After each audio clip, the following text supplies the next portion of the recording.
We have Monisha coming up, so please welcome Monisha.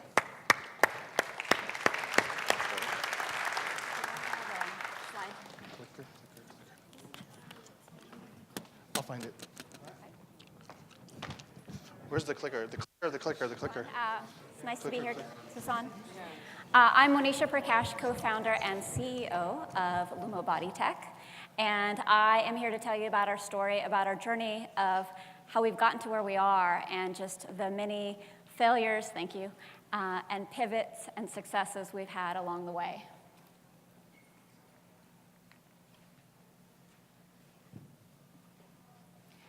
So what we do, Luma Body Tech is a wearable technology company. We use smart sensors and software to help people live healthier lives. We are very good at both looking at quality of movements as well as quantity of movements. And we currently have two products. They are both posture and activity trackers. How they work is we have very sophisticated algorithms that are able to track your body's movements to a very high level of accuracy. And how the sensors work is when you slouch, they vibrate to remind you to straighten up. They also track your calories, your distance traveled, as well as your steps. So the first product that we have is the Luma Back. It goes around your waist, and the sensor is worn on your back, on your lower back. And Luma Lift is a very stylish magnetic clasp, which goes on the front of your shirt. So we have had so much success with Luma Lift. We announced it a few months ago and did a one-month crowdfunding campaign. And in that 1 month, we were able to sell over 16,000 units at over $1.2 million of revenue in pre-orders. And we think this is a really exciting direction that the company has taken. We see ourselves closing the gap where fashion meets technology. We see that this is a form factor that's appealing to men and women universally. It can be the class part can be customized to suit a variety of tastes. We have a variety of colors, shapes, and styles. But how we got here, actually, let me also share. We have investors, really wonderful, supportive investors, as well as a great advisory board that has helped us to get this far. Now, as I stand here and tell you this story, it feels like, wow, you know, it's such a nice little package. And the journey to get here hasn't been that way at all. It's been messy. There have been so many points of ambiguity and failures and starting all over. And that's the part that I want to talk about today. So our story starts with 3 co-founders. We came together not knowing what we wanted to do. All we knew is we wanted to start a company, and we wanted to start a company that solved important problems and that left a positive imprint on the world. So I'm a second-time entrepreneur. I had previously started and sold a small consumer internet company in the college financing space. Charles is a doctor, and Andrew is an engineer and our CTO. And the process that we went through as we said, okay, well, let's start a company together, but let's figure out the right one, we took a lot from the Stanford D School. They call it human-centric design.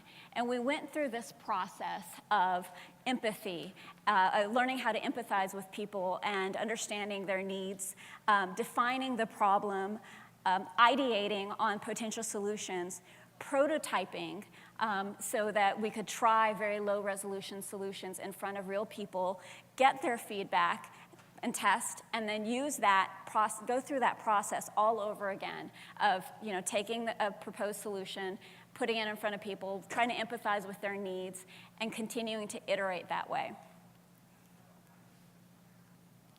And as we looked at various ideas and evaluated different opportunities, we constantly asked ourselves, how are we doing along 3 attributes? One is viability. How good of a business model is there here? How viable is the idea as a good business? The second was feasibility. Is the technology there? Is this something that, is the technology 10 years out, or can it be built today, or is it 2 years out? What's the feasibility of the technology that we're thinking about? And then finally, desirability.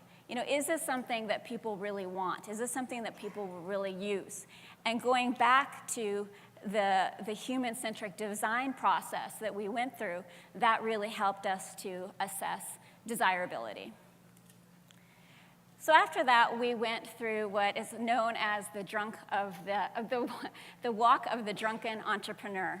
Lots of ups and downs. Think we found a great idea and realized it was really bad and just felt very deflated, didn't know where to go, came up with other ideas, tested it, and so it was this sort of course of just lots of ups and downs, and that was a 6-month process that we went through, until we found an idea that did hit the intersection of viability, feasibility, and desirability. We found a great pain point.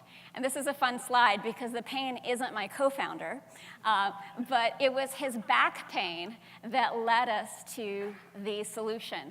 So he started taking posture classes as a potential remedy for his back pain. And he had tried chiropractics and physical therapy and acupuncture and special diets, but nothing was really helping him very much until he started taking these posture classes. And it was literally life-changing for him. His back pain levels reduced significantly. And that's when the light bulb went on for us. Because we were already going through this process of understanding what are the latest trends of today, we are seeing how ubiquitous sensors were in our environments, on our bodies, in our homes, in our cars. We also saw how this trend towards the consumerization of healthcare, how people were increasingly taking the driver's seat in terms of managing their own healthcare. And we knew what a big problem back pain was. It's the second most common reason why people go to the doctor. It's outnumbered only by the common cold. It's also a leading cause of disability claims in the workplace. And so we knew Andrew had this problem, and posture classes helped him. So the question was, how can we learn about this problem at a broader level? Excuse me. And so we went through that human-centric design process again, where the whole circular path. And so one of the things we did is we studied other people that have back pain and learned about their lifestyles and what were they doing to manage back pain, what were their environments like. So this is one guy, one of our extreme users. He would create all sorts of creative ergonomic solutions so that he could work around his back pain. He'd have monitors that could go up and down. He had like 5 different kinds of chairs. He had even had this working station where he could lie down to work. That was how he managed the back pain. So this is how we were starting to develop empathy for the problem. We also learned from physical therapists that a lot of times they'll use taping as a way to help people with postural issues, because when you put tape on their back, it kind of creates a physical feedback loop of, when you feel the stretch, it reminds you to bring your shoulders back. And so we taped ourselves to understand what that feels like. And then we just started iterating on a lot of different ideas, and I'm going to share those with you. One of the principles, or two of the principles that we really followed as we were trying out different prototypes is prototype early and prototype often. And really embrace failure. Like, don't be afraid to put your ideas out there and test, even if they feel really, really dumb, because making mistakes early on actually is cheaper than making them once you've invested a lot of time, energy, development cycles into a path that ultimately doesn't work. And so that starts with low-resolution prototyping. So this was literally our first prototype. It was a piece of paper. And what we did is we walked around and we said to people, would you use this if put on your back or something like it as a way to give you feedback on your posture? And, a lot of people said, yeah, I'd like it to be an adhesive, something I could just stick on my back. And we thought, okay, well, let's try that. So we went to a store and bought a toy helicopter, took apart the parts, and created a little prototype that has a sensor inside the adhesive, and the adhesive goes on your back. And then this was a second gen of that first prototype. And then we went to Michael's, to arts and crafts store, and started putting together something that looked a little more like a real product. And we actually had about 10 or so people put it on. Well, something we learned is that while in concept, people said, oh yeah, I'd like to have a sensor on my back that sticks through an adhesive, what we found is in reality, people don't like that. You know, it's sticky, it collects lint, it feels medical. We were going for a consumer product. A lot of people have hairy lower backs, so the process of taking that adhesive off wasn't very pleasant for them. So we said, yeah, you know, people say they want adhesive, you know, this sensor has an adhesive, but they don't. So we thought, well, what's natural? What if we try a clip?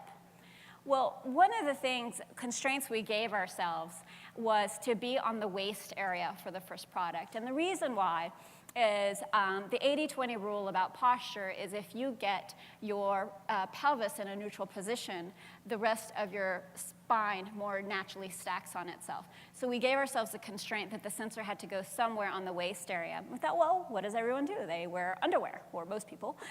So let's create something that goes on the waistband of the underwear. And we thought, well, maybe if we can get over that weird hurdle, maybe we can actually make it work. So we created this prototype with clips that go onto the waistband of your underwear.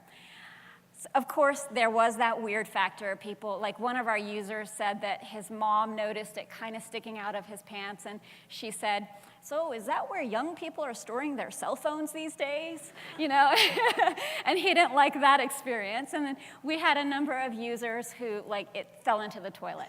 And so that wasn't a good association that we wanted for the product either. So we went back to square one of like, gosh, you know, how do we do this? How do we create a single sensor product that gives people feedback on their posture, and what's the right form factor for that?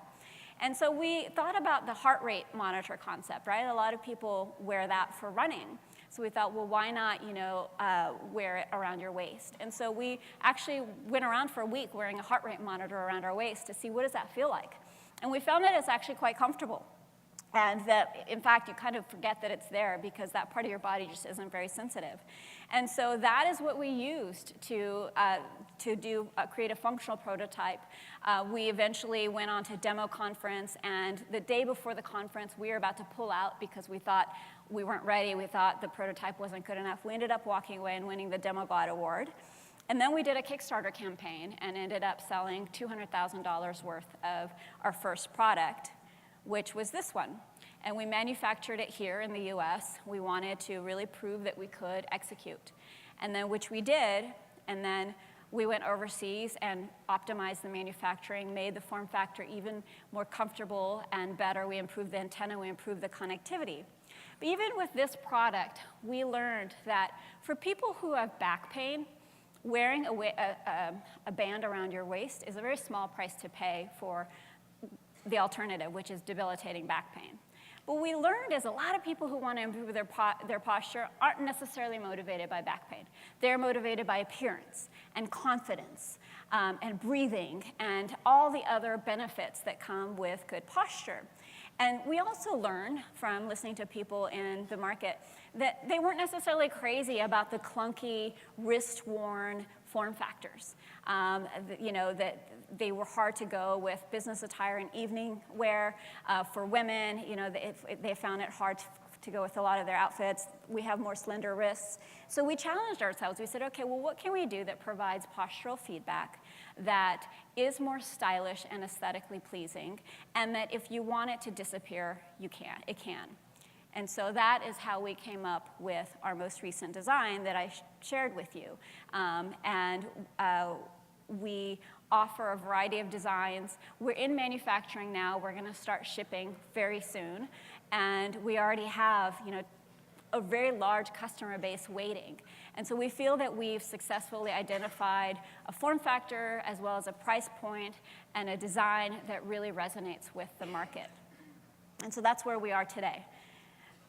But the lessons of, you know, that we've learned in terms of what has led to our success thus far, it's these things: being very needs focused, right? Not being a technology trying to chase a problem. Always asking yourself, what problem are we trying to solve here? Second is being highly collaborative. We don't believe in being in stealth mode. We think most great ideas are 10% inspiration and 90% perspiration, that it's all in the execution. And what we found is that by being out there and sharing with the world what we were doing, it ended up giving us so many future customers, interested investors, media attention, advisors. It's amazing what happens when you open yourself up to help and to collaboration.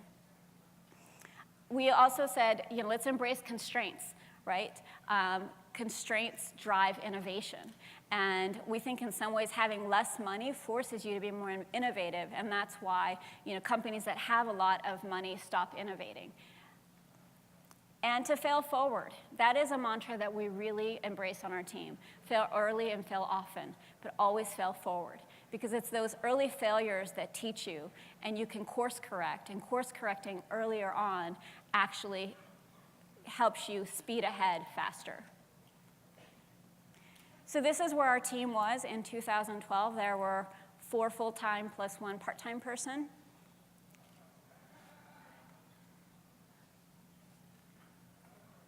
And this was our spring retreat last year. And we have a few more people in addition to that now. And so it's been really awesome to watch the company grow. And it's been really wonderful to have sort of this kind of template of approaching entrepreneurship and being willing to fail, being willing to pivot as a way to constantly innovate and to learn about how to launch a successful company. And the last thought I will leave you with, I know there's a lot of aspiring entrepreneurs out there and also a lot of people who aren't sure, should I do it or should I not? Should I take the plunge or not? And the last thought I would leave with you is that the greatest risk really is never taking one at all.